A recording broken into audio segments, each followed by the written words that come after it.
This video is going to be covering Chapter 2 of Propaganda. If you're following along with the video, you can see again my notes are in blue, and the orange and yellow designate what I think is important or very important. The title of the chapter is The New Propaganda. It starts off with a quote from Louis XIV. In the days when kings were kings, Louis XIV made his modest remark, "L'état, c'est moi." He was nearly right. This translates to, "I am the state." Bernays continues, "But times have changed.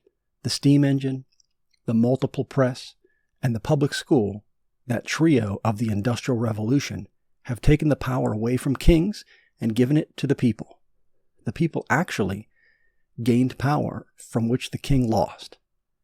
For economic power tends to draw after it political power, and the history of the Industrial Revolution shows how that power passed from the king and the aristocracy to the bourgeoisie. Universal suffrage and universal schooling reinforced this tendency, and at last even the bourgeoisie stood in fear of the common people, for the masses promised to become king. Today, however, a reaction has set in. The minority has discovered a powerful help in influencing majorities. It has been found possible so to mold the minds of the masses that they will throw their newly gained strength in the desired direction. In the present structure of society, this practice is inevitable."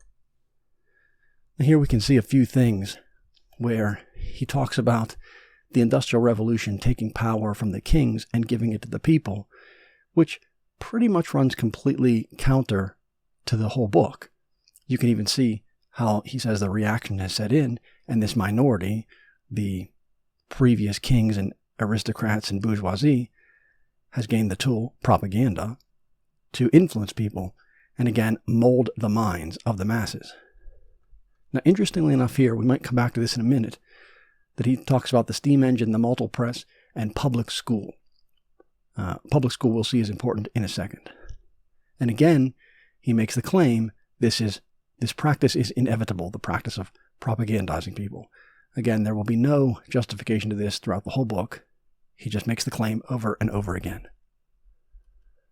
Continuing, quote, "Whatever the social importance is done today, whether in politics, finance, manufacture, agriculture, charity, education, or other fields, it must be done with the help of propaganda. Propaganda is the executive arm of the invisible government." Again, pretty clear there that the invisible government, deep state, whatever you want to call it. Quote, "Universal literacy was supposed to educate the common man to control his environment. Once he could read and write, he could have a mind fit to rule. So ran the democratic doctrine. But instead of a mind, universal literacy has given him rubber stamps. Rubber stamps inked with advertising slogans, with editorials, with published scientific data, with the trivialities of the tabloids and the platitudes of history, but quite innocent of original thought. Each man's rubber stamps are duplicates of millions of others, so that when those millions are exposed to the same stimuli, all receive identical imprints." Again, coming back to the schools, he talks about how universal literacy was supposed to allow the common man, we'll see that frequently too, how he refers to people as the common man. But instead, universal literacy and the public schools didn't actually give men the ability to think on their own, which, if you look at history, we've had this from the Greeks. They used to call it the liberal education, the 7 liberal arts, which is the trivium and the quadrivium. The trivium would be grammar, logic, and rhetoric, which basically gives you the tools to learn something new, and the quadrivium gives you mathematics, geometry, music, and astronomy, which, it's beyond the topic here, but those all deal with numbers in various ways. So again, we had this kind of liberal education, liberal coming from like liber and libre for book and free, and if one had a liberal education historically, it would have been one education that frees your mind to be able to think for yourselves. But with our modern education system, as Bernays rightfully claims, all we're doing is rubber stamping our children.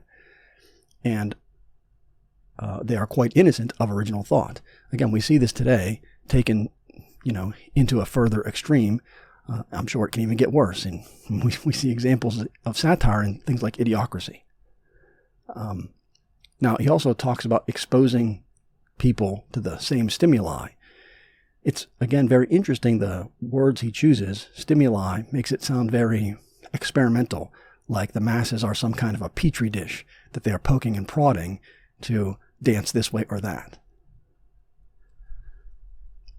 Now he's going to talk about the meaning of the word propaganda and how he laments its modern interpretation.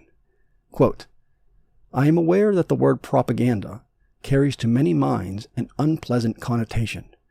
Yet, whether in any instance propaganda is good or bad depends on the merit of the cause urged and the correctness of the information published. I find the word defined in Funk and Wagnall's dictionary in 4 ways.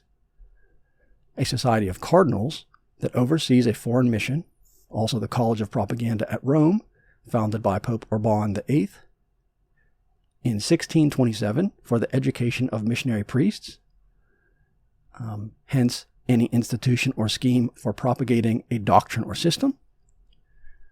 3, an effort directed systematically towards gaining of public support for an opinion or a course of action or for the principles advanced by a propaganda."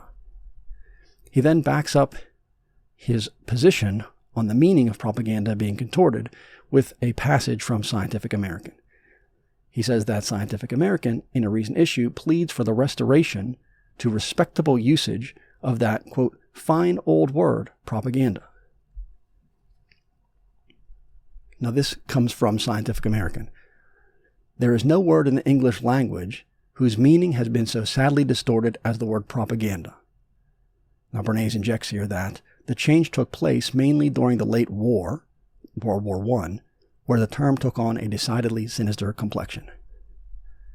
Now these next few quotes are completely from the Scientific American that he references. "If you turn to the Standard Dictionary, you will find that the word was applied to a congregation or society of cardinals for the care and oversight of foreign missions, which was instituted at Rome in the year 1627. It was applied to the College of Propaganda at Rome that was founded by Pope Urban VIII for the education of missionary priests. Hence, in later years, the word came to be applied to any institution or scheme for propagating a doctrine or system. Judging by this definition, we can see that in its true sense, propaganda is a perfectly legitimate form of human activity. Any society, whether it is social, religious, or political, which is possessed of certain beliefs and is set to make them known, either by spoken or written words, is practicing propaganda.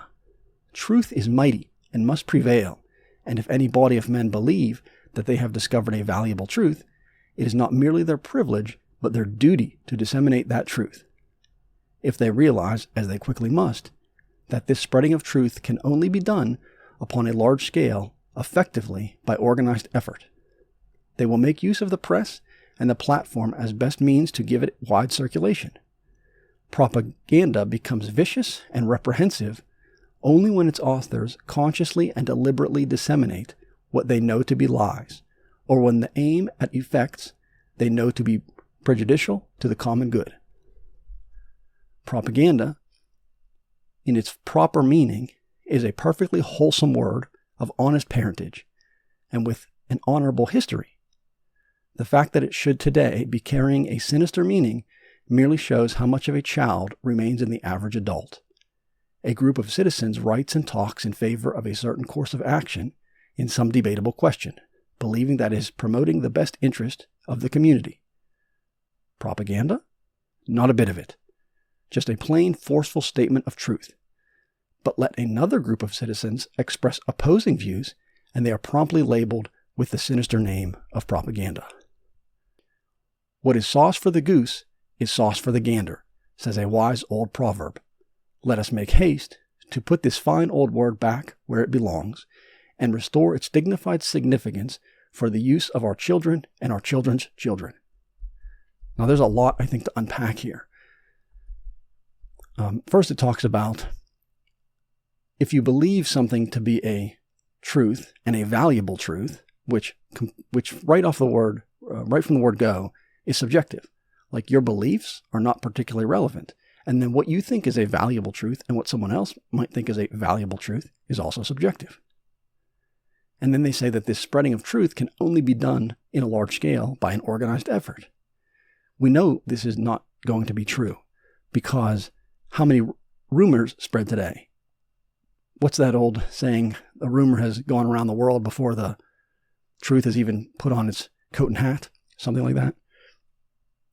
And while that might show that truth spreads slower than rumor, it certainly still spreads. Think of it maybe like the tortoise and the hare. In the end, the tortoise wins, slow and steady, where the rumor, the hare, burns out. Now, they also admit that propaganda can be vicious and reprehensive, but only when its authors consciously and deliberately disseminate lies. Well, what is the difference if you believe something to be the truth, in your heart of hearts you truly believe it, but you spread something that's not true? You believed it, but now it's not. And maybe later you find out it's not true. How do you walk that back? The proverbial genie is out of the bottle. Then Scientific American takes a shot at the average adult, and they talk about how much of a child remains in the average adult. So again, we'll see this a few more times in this chapter. Bernays and here Scientific American are basically calling the masses, the common man, stupid or childish or uneducated.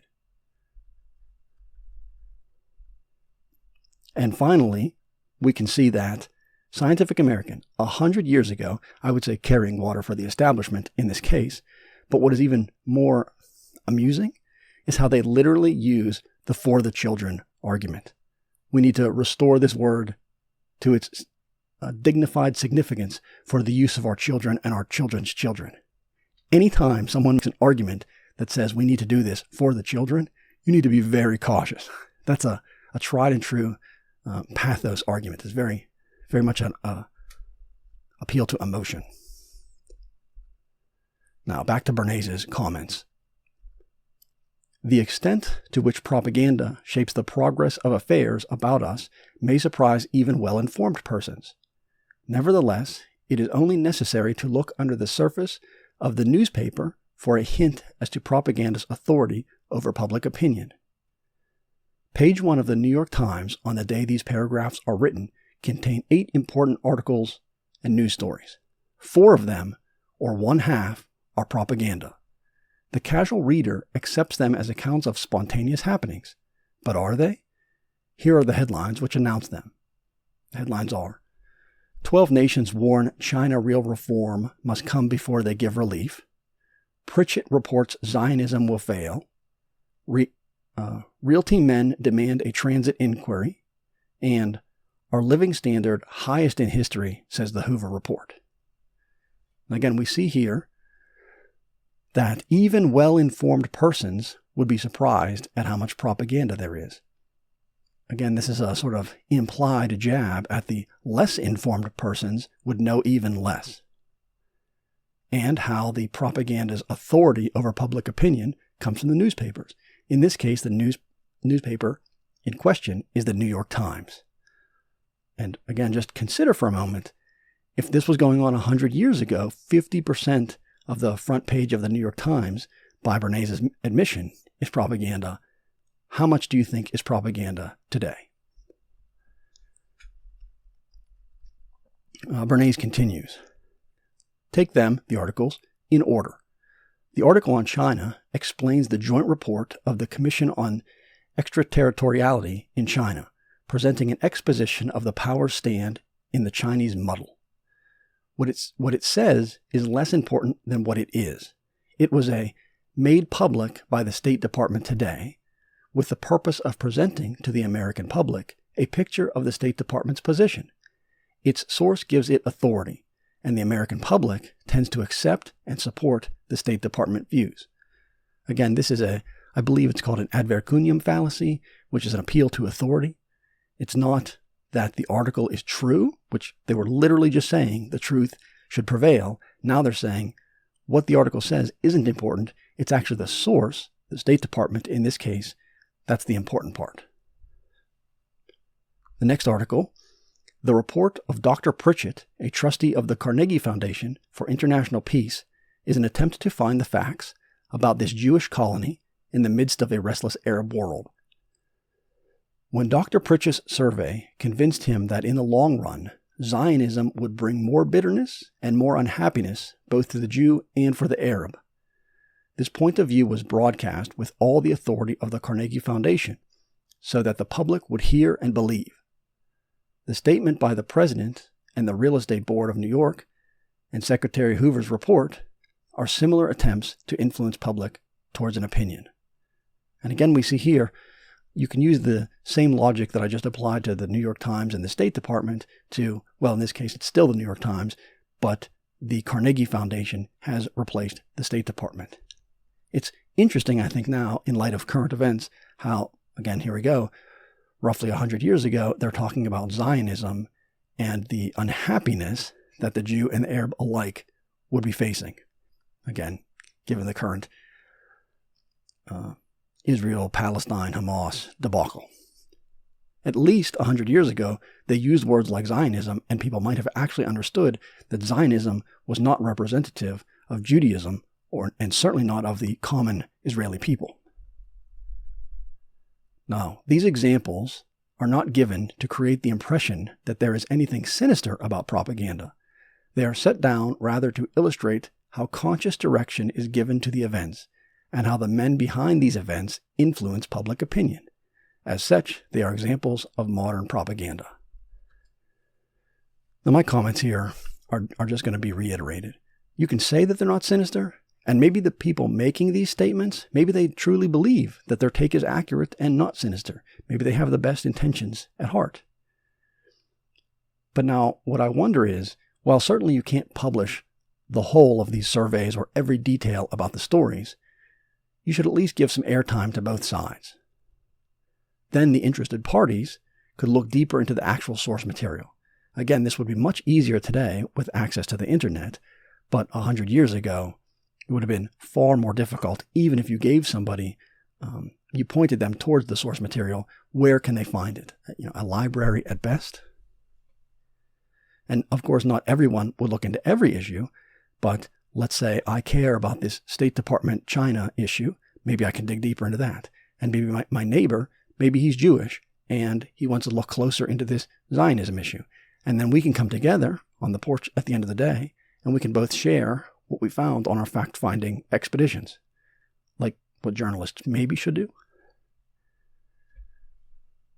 Now, even that said, if I go off and find my facts, and my neighbor goes off and finds his, and then we share them, that's a great step in the right direction. But that still doesn't mean that we found the right solution.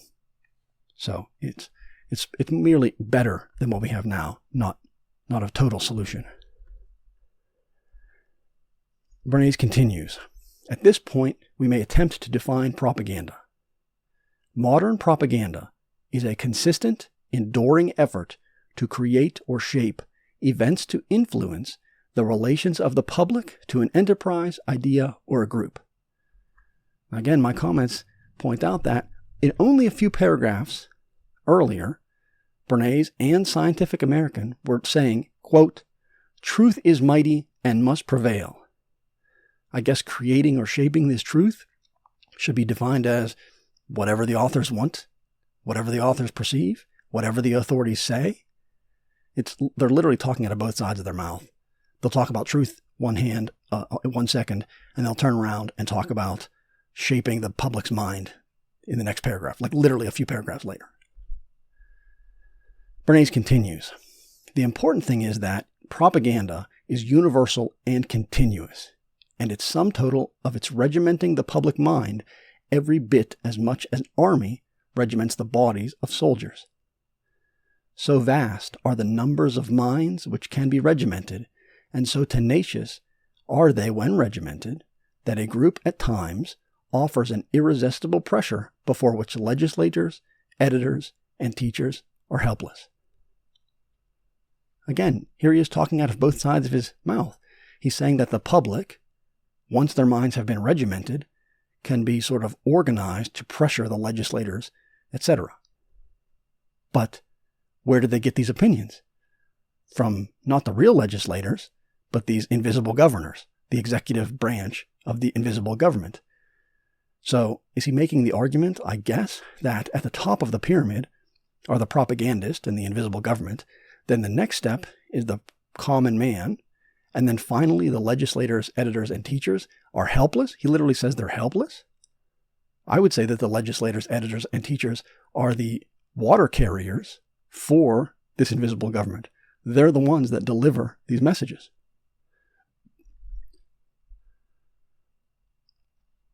Again, he ignores this idea that the people are either marching to their own tune or they've been propagandized. Let's recall, quote, this is from chapter 1, paragraph 1. The conscious and intelligent manipulation of the organized habits and opinions of the masses is an important element in democratic society. Those who manipulate this unseen mechanism of society constitute an invisible government, which is the true ruling power of our country. We are governed, our minds are molded, our tastes are formed, our ideas suggested, largely by men we have never heard of. So I have to ask, who are the real legislators? Are they they're the invisible government. They're the invisible governors of the invisible government.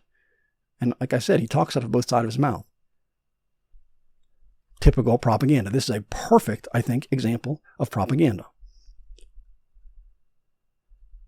He's trying to make the claim, I suppose, that the people have all the power. That's what he started off with, the power transferred to the people. But then he made the claim that now we have these new mechanisms of propaganda to control the people. So who's really in charge? Is it really the people?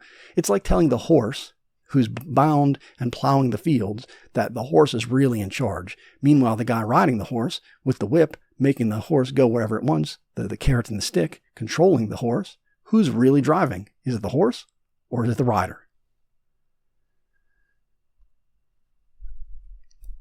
Bernays continues, quote, the group will still cling to its stereotype, as Walter Lippmann calls it, making those supposedly powerful beings, the leaders of public opinion, mere bits of driftwood in the surf. Again, I can't even really understand what argument he's trying to make, and I honestly think he's trying to throw out a word salad to get people confused at this point, even though it's in common language. So the leaders of public opinion are mere driftwood in the surf? But I thought they controlled every thought we had. Which is it? Or is he talking about a different leaders of public opinion, not the invisible ones? He gives an example. Quote, when an imperial wizard of the KKK, sensing what is perhaps hunger for an ideal, offers a picture of a nation, all Nordic and nationalistic, the common man of older American stock, feeling himself elbowed out as his rightful position and prosperity by the newer immigrant stocks. He grasps the picture which fits so neatly with his prejudices, and he makes it his own. He buys the sheet and pillowcase costume. He bands with his fellows by the thousand into a huge group powerful enough to swing state elections and to throw a ponderous monkey wrench into the national convention. Again, I ask, which is it, Ed? Does the KKK cling to stereotypes and throw a monkey wrench into the works? Or is the KKK led by propaganda? By, quote, ideas suggested largely by men they have never heard of. Further, he constantly makes this point that society must be organized by propaganda to get anything done. I've said that several times. So then the question is, does the KKK, assuming they are following their own thinking and not propaganda, does that not disprove this must? If the KKK has organized themselves without the use of propaganda, it shows that they can be organized without propaganda. You might argue that the KKK itself is employing propaganda, but then that begs the question, which group is correct? Following Bernays' path, this would be decided by these, quote, invisible governors, and not the people presented with the facts or truth. It would be the KKK issuing its propaganda versus the invisible governors issuing their propaganda, and one of them is going to theoretically sway the minds of the common man. But in both cases, in fact, you can see that this organizing force of propaganda is not necessary. Whether or not the KKK have come to their own conclusions, the invisible governors are implicitly forming the opinions of the people they propagandized. So some of them, the invisible governors, are able to form their opinions on their own, and they simply use propaganda to inject their opinions to everyone else. And we can still see, just like the Zionism Jew-Arab example before, we can still see this today. How many times have the New York Times called large swaths of the population right-wing extremists? And it's not only the New York Times. I'm just giving that as an example of the proverbial paper of record. Don't make me laugh. But how much have the media, the left, the mainstream, called people right-wing extremists? Or how about deplorables? Right? We've heard this, gun-toting, hillbilly rednecks, flyover country. These are all very derogatory terms that even if you disagree with a bunch of these people, the so-called right-wing, which I think is a poorly cast label. I think there's more than left and right in the country. But even if you disagree with their beliefs, you shouldn't call them deplorable. You should sit down and talk to them and see. Maybe you can come to some kind of an understanding. And so what do we see today? We see these right-wing extremists questioning immigration or the economy. And simultaneously, the left-wing media, the New York Times, etc., they will talk about the Black Lives Matter protests of a few years ago as mostly peaceful. I think this is fake news. I think this is misinformation, or succinctly propaganda. And we see again that there's nothing new under the sun. Doubly so, nothing new, since 100 years ago, the example that Bernays is giving is these nationalists, today we'd call them right-wing extremists, versus immigrants. It is literally the exact same argument that we're having today, 100 years later. Bernays continues, quote, "In our present social organization, approval of the public is essential to any large undertaking. Hence, a laudable movement may be lost unless it impresses itself on the public mind. Charity, as well as business, politics, and literature for that matter, have to be adopted to propaganda. For the public must be regimented into giving money, just as it must be regimented into tuberculosis prophylaxis." My comments, if this is true, times have certainly changed. How many of these wars, bailouts, and all kinds of other shenanigans over the past several decades have the people been very vocally against? And what happens? Well, there's still war and there's still bailouts. When you have something like the Tea Party or Occupy Wall Street, both of which were voicing an opinion, you can label them as left and right, but they were basically saying the same thing. We need to get money out of politics. And what happened? Well, the newspapers, the mainstream media, portrayed the Occupy Wall Street as a bunch of dirty hippies shitting up the park, and they portrayed the Tea Party as a bunch of gun-toting Bible rednecks. Just ad hominem attacks to discredit their movements. And both of their movements were perfectly valid to get money out of politics. Further, we have to wonder who decides what is laudable. Just like I said before, what truth you believe, or maybe you do believe you found the truth, but maybe you're wrong. Things change. More information can come to light. Then we wonder about the public must be regimented into giving money. Why can't the charities do what they please? Why can't the people give to the charities they please? The church worked very well as a charitable organization for a really long time.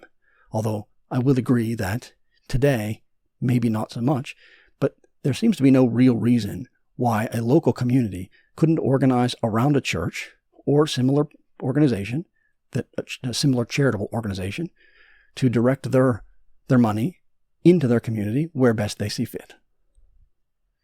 And lastly, we see the public must be regimented into tuberculosis prophylaxis. Prophylaxis, for those of you who don't know the word, is basically a preventative to a disease. Today we would use the word vaccine. And again, only a few years ago, we saw an awful lot of propaganda about COVID-19. Again, whatever your beliefs are on it, the science has certainly changed. The story has certainly changed. And, well, we regimented those people into getting their COVID vaccines or their COVID prophylaxis, said in 100-year-old language. Continuing, Bernays says, the Near East Relief, the Association for the Improvement of the Condition of the Poor of New York, and all the rest have to work on public opinion just as though they had tubes of toothpaste to sell. We are proud of our diminishing infant death rate, and that too is the work of propaganda. Now, I have a pretty long comment here. I think that this is the biggest contention between Bernays and I. If you have an idea that the people accept as a good idea, like let's say toothpaste or the diminishing infant death rate, no one is going to argue against these things. They will be adopted on their own merits. Some people will think that toothpaste isn't a good idea. Many will think that hygiene isn't a good idea. And these people will suffer. And either they will eventually adopt the new idea of toothpaste or hygiene in the case of infant deaths, or they'll die out. Other people, seeing this suffering, will take it as evidence that they should brush their teeth and wash their hands. On the other hand, if you have to use some kind of slick marketing tactics to get people to adopt your idea, then is it really a good idea? Again, Scientific American and Bernays both said that the truth will prevail. Well, if brushing your teeth is truly a good idea, it will prevail. There's no need to get everyone brushing their teeth this week. It can happen over months or even years. Civilization moves slowly. If you want to see more about this, there's a great book called Nudge by Cass Sunstein, where he argues that we can basically propagandize people into making better decisions. Now, back to COVID-19, if people were really dropping like flies during the COVID-19, and they weren't, certainly people died, but they weren't dropping like flies. They said millions and millions of people were going to be dead by next week, and it simply didn't happen. You wouldn't have had to compel anyone into getting vaccines. You wouldn't have had to fire anyone or anything like that. You wouldn't have had to mandate any of it. If it was truly a good idea and the alternative was clearly seen as bad, people would have made that decision on their own.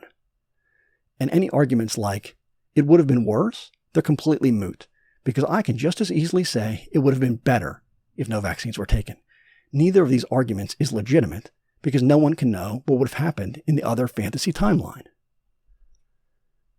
Now let's think historically about a similar occurrence. What about tobacco? Fred Flintstone said, Winston tastes good like a cigarette should, or when the commercial said, 4 to 5 doctors agree, Marlboro is the brand for me. Was this laudable?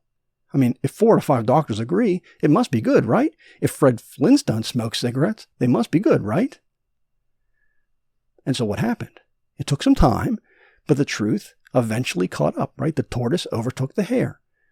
After people figured out that cigarettes are bad for them, and they started seeing the actual effects, they made up their own minds. Some people still smoke today, and hopefully, I'd say likely even, they understand the risks, but that is their decision. Maybe we wouldn't need anti-smoking campaigns today, and I don't think we should have anti-smoking campaigns today. They're no different than pro-smoking campaigns. Let the people make up their own damn minds. Bernays continues. Formerly, the rulers were the leaders. They laid out the course of history by simple process of doing what they wanted. And if nowadays the successors of the rulers, those whose position or ability gives them power, can no longer do what they want without the approval of the masses, they find in propaganda a tool which increasingly powerful in gaining their approval. Therefore, propaganda is here to stay. It was, of course, the astounding success of propaganda during the war, World War I, that opened the eyes of the intelligent few in all departments of life to the possibilities of regimenting the public mind. Again, we see conflicting statements literally in the same sentence. These rulers, the invisible governors, the deep state, whatever you want to call them, they can't do what they want unless they have the approval of the masses.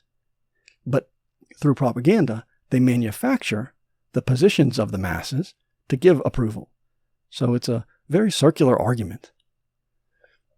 And again, he says the intelligent few.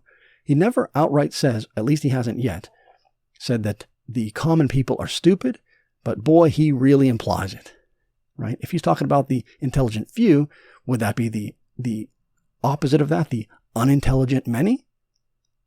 And again, I've said it before, he has nothing but disdain for the masses. Bernays continues, quote, "The manipulators of patriotic opinion made use of the mental cliches and the emotional habits of the public to produce mass reactions against the alleged atrocities of World War I, the terror and the tyranny of the enemy. It was only natural, after the war had ended, that intelligent persons should ask themselves whether it was not possible to apply similar techniques to the problems of peace. As a matter of fact, the practice of propaganda since the war has assumed very different forms from those prevalent 20 years ago. This new technique may be fairly called a new propaganda. It takes account not merely of the individual, nor even of the mass mind alone, but also and especially of the anatomy of society, with its interlocking groups, formations, and loyalties. It sees the individual not only as a cell in the social organism, but as a cell organized into a social unit. Touch a nerve at a sensitive spot, and you get an automatic response from a certain specified member of the organism." Again, we see here again, he's calling the intelligent persons a backhanded compliment. Maybe that's not the right saying, but the last part here is very interesting when he makes this comparison of the people as cells in a larger social organism that we can poke and prod. Like I said before, it feels very experimental, scientific, as though the people are the petri dish. And we can see in Norbert Wiener's work, Cybernetics, a much, much more detailed look at how systems can be poked and prodded to give particular responses. And when that system is society writ large, the people, we can, again, issue propaganda, messaging, etc., and get those people to respond one way or the other. And again, 100 years ago, they would have still been in the much more experimental phase, trying out different messaging, like, let's say, A/B testing. But 100 years of that, and we can only assume that today their tools for propagandize us are very sharp. The amount of data they have collected over the last 100 years, and really within the last 10 or 15 through things like social media, has given these invisible governors unprecedented insight into the minds of the public. Continuing, Bernays says, "Businesses offer graphic examples of the effect that may be produced upon the public by interested groups, such as textile manufacturers losing their markets. This problem arose not long ago when the velvet manufacturers were facing ruin because their product had no longer been out of fashion. Analysts showed that it was impossible to revive the velvet fashion within America. Anatomical hunt for the vital spot. Paris, obviously. But yes and no. Paris is the home of fashions. Lyons is the home of silk. The attack had to be made at the source. It was determined to substitute purpose for chance and to utilize the regular sources for fashion distribution to influence the public from these sources. A velvet fashion service, openly supported by the manufacturers, was organized. Its first function was to establish contact with Lyons manufacturers and Paris courtiers to discover what they were doing, to encourage them to act upon velvet, and to help in the proper exploitation of their wares. An intelligent Parisian was enlisted in the work. He visited Lanvin and Worth, Agnes and Patau, and other and others and introduced them to velvet in their gowns and hats. It was he who arranged for the distinguished countess this or duchess that to wear the hat or the gown. And as for the presentation of the idea to the public, the American buyer or the American woman of fashion was simply shown the velvet creations in the atelier of the dressmaker or the milliner. She bought velvet because she liked it and because it was in fashion. The editors of the American magazines and fashion reporters of the American newspapers, likewise subjected to the actual, although created, circumstance, reflected it in their news, which in turn subjected the buyer and the consumer here to the same influences. The result was that what was at first a trickle of velvet became a flood. A demand was slowly but deliberately created in Paris and America. A big department store aiming to be a style leader advertised velvet gowns and hats on the authority of the French courtiers. A quoted original cables received from them. The echo of the new style note was heard from hundreds of department stores throughout the country, which wanted to be style leaders too. Bulletins followed dispatches. The mail followed the cables, and the American woman traveler appeared before the ship news photographers in velvet gown and hat. The created circumstances had their effect. Fickle fashion has veered to velvet, was one newspaper comment, and the industry in the United States again kept thousands busy. The new propaganda, having regard to the constitution of society as a whole, not infrequently serves to focus and realize the desires of the masses. Now, I don't have much to say on that, but it's a case study that shows how a small group of people can completely usurp the fashion industry trends. They can set them behind the scenes and no one ever knows it. And they can do this, or they could do this 100 years ago, where all you had were cables and newspapers and magazines. Today, with social media, if you employed a group of influencers, you could likewise shift the fashion trends or anything else very rapidly all over the world. Bernays gives one more example here. Quote, "Millions of housewives may feel that manufactured foods deleterious to health and should be prohibited, but there is little chance that the individual desires will be translated into effective legal form unless their half-expressed demand can be organized, made vocal, and concentrated upon the state legislature or upon the federal Congress in some mode which will produce the results they desire. Whether they realize it or not, they call upon propaganda to organize and effectuate their demand." And my comments here are, or maybe you could let market forces take effect. We always hear about this invisible hand and the market knows best. So if homemakers, I'm not going to use the word housewives, that's another form of propaganda used to break up families and make it less desirable to be a wife. And you can see again that feminist language has been around for over 100 years now. Housewife makes you really think of house N-word. So if these homemakers don't want this manufactured food, I've got a really great idea. They could not buy that garbage food.